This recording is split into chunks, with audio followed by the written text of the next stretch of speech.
Na próxima segunda, vai haver uma defesa da dissertação na Universidade Federal do Piauí, que vai ser transformada posteriormente em livro.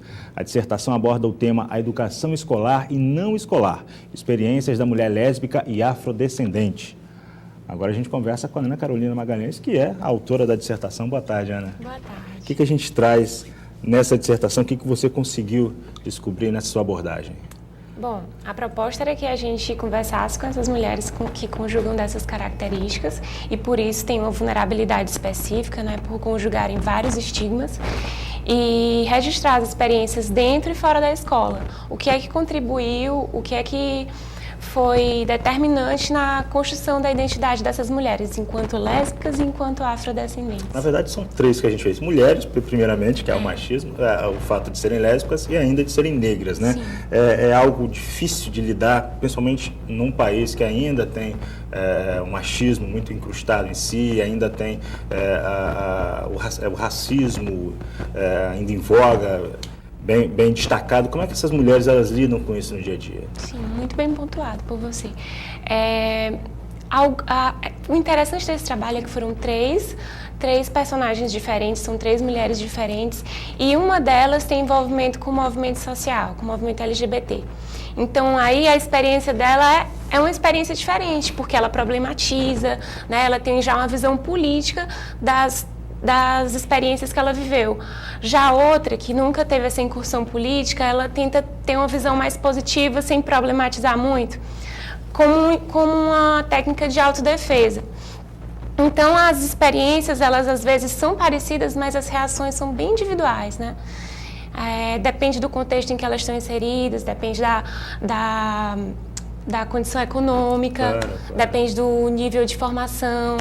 Então, são várias coisas que também interferem na forma como elas processam essas discriminações. No geral, essas mulheres, elas sabem lidar com essas discriminações nos vários âmbitos que essas discriminações acontecem? Elas vão desenvolvendo com o tempo esses instrumentos de defesa, essas armas de resistência, ainda que não tenham conhecimento político, ainda que não vistam a camisa de mulher afrodescendente, ainda que não falem sobre isso, elas conseguem, de alguma forma, desenvolver armas para se defenderem, né? E são armas de resistência, ainda que não tenham esse valor expresso político. Porque você falava algumas, eu diria até que a maioria não tem nem consciência em si de que essa luta tem um caráter político bem maior do que elas imaginam, né? Mas, no entanto, elas estão lá e estão exercendo esse papel.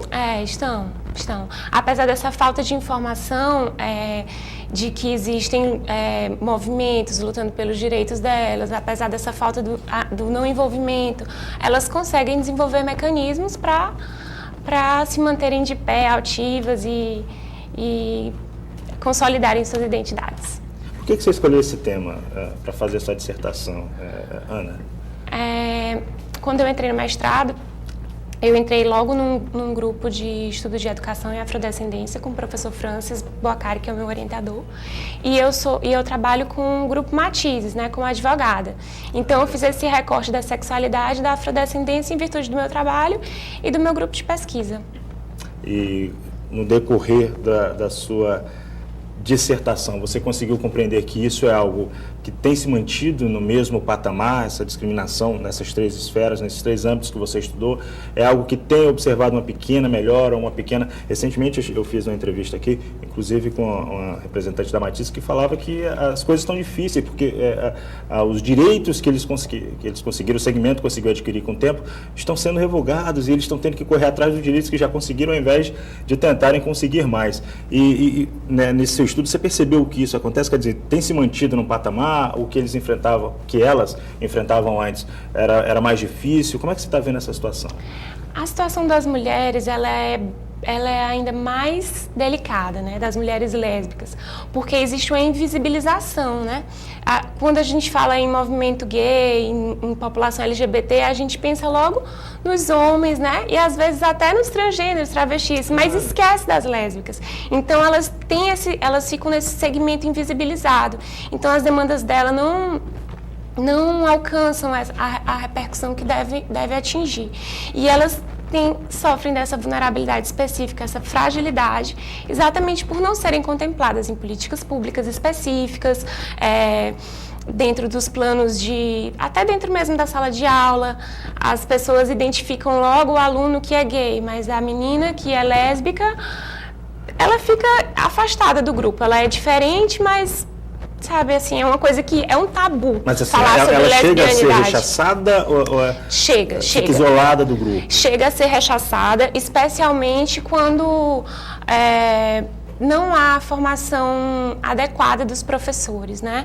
Dependendo da instituição em que elas estão inseridas, elas são bastante... Quando você diz quando não há essa formação adequada, a gente está falando aí de 80%, 90% das instituições que existem hoje, infelizmente. Não é verdade? Infelizmente.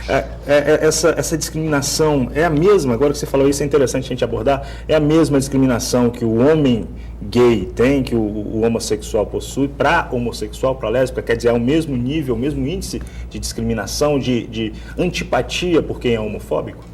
Eu não tenho números, né? A minha pesquisa não foi quantitativa, ela foi qualitativa. Então, a natureza da discriminação, por mais que seja motivada por orientação sexual, as manifestações de discriminação são diferentes, né? A mulher lésbica, ela sofre bastante porque ainda há aquele ímpeto do homem de transformá-la, as amigas não se conformam. Uma das minhas entrevistadas falou que até hoje escuta das amigas: amiga, por que você não experimenta se relacionar com um homem? Há aquele inconformismo, né? Por que ser lésbica? Por que você teve uma decepção? Então, é uma questão bem complexa, a gente precisa discutir bastante a questão da lesbianidade também, não só a homoafetividade em geral, mas a lesbianidade, ela tem umas especificidades que precisam ser tratadas. Tá certo, então. Olha, a gente conversou aqui com a Ana Carolina Magalhães, que é autora dessa dissertação que vai ser defendida na próxima segunda-feira, às 9 horas, lá na Universidade Federal do Piauí, na sala de mestrado. Na sala de defesa do programa de pós-graduação em educação. É um prédio novo que fica no CCE. Fica lá no Centro de Ciências da Educação, lembrando também que a Ana Carolina é advogada do Grupo Matizes e agora é madrinha da Parada da Diversidade. Acontece hoje, né? Acontece no próximo domingo, a partir das... Concentração a partir das 16 horas na Abticabana. Pronto. Todo mundo, então, convidado. Obrigado pela participação aqui com a gente. Obrigada, eu que Ana. agradeço. Boa tarde.